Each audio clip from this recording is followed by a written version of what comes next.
বন্ধ হয়ে যাচ্ছে, কি জবাব দেব? কোনদিন আপনার ভেতরে কোন টেনশন আমরা দেখি না।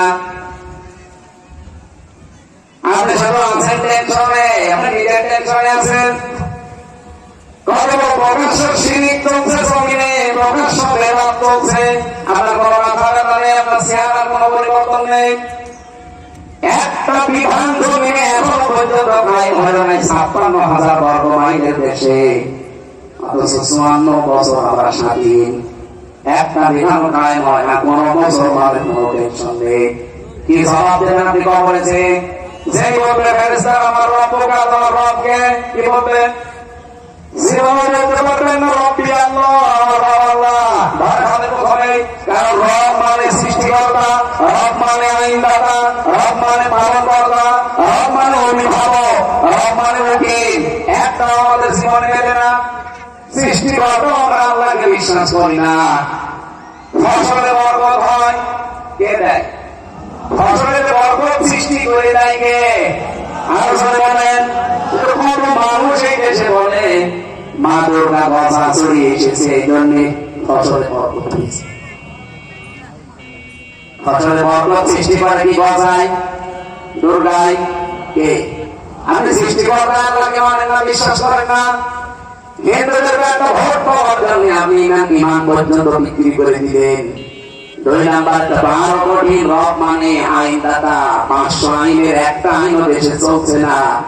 কবরে যদি বলতেও পারে রব্বি আল্লাহ, ফেরেশতারা পিটাবে। কিভাবে বলি সব আল্লাহ দেশে আল্লাহ আইন চলতো, কে বলবেন যে না নিজের কথাই নিজে মিথ্যাবাদী। আমরা আল্লাহ আইনের কথা খেলা করার জন্য বলি না, এই কারণে বলি কারণ কবরে যাওয়ার প্রথম প্রশ্ন এটা তোমার রবকে। আমি আশা করছি আমি কি বোঝাতে চাই শুধু ইঙ্গিত দিলে আপনি বুঝে ফেলছেন। এরপরও যদি আপনি না মানেন আমার আর কিছু করার নেই। আমার যদি আল্লাহ বারোটা পুলিশ করে পাঠাতো, পিঠি আমরা হেরাত করতাম, যেহেতু দায়িত্ব আমার দেয়নি। কবির হাক্কুমির রাব্বিকুম ফামান শাআ ফালিউমিন ওয়া মান শাআ ফালিয়াকফুর। নবী হক কথাগুলো তুলে ধরবেন, যার ইচ্ছা হয় সে মেনে নেবে, যার ইচ্ছা হয় সে কুফরি করবে। ইন্না আ'তাদনা লিয-যালিমিনা নার, জালিমদের জন্য আল্লাহ আগুন প্রস্তুত করে রাখলাম। বলেন নাউযুবিল্লাহ। আল্লাহর বিধানগুলো না মেনে আমরা যেন জালিম হয়ে না যাই।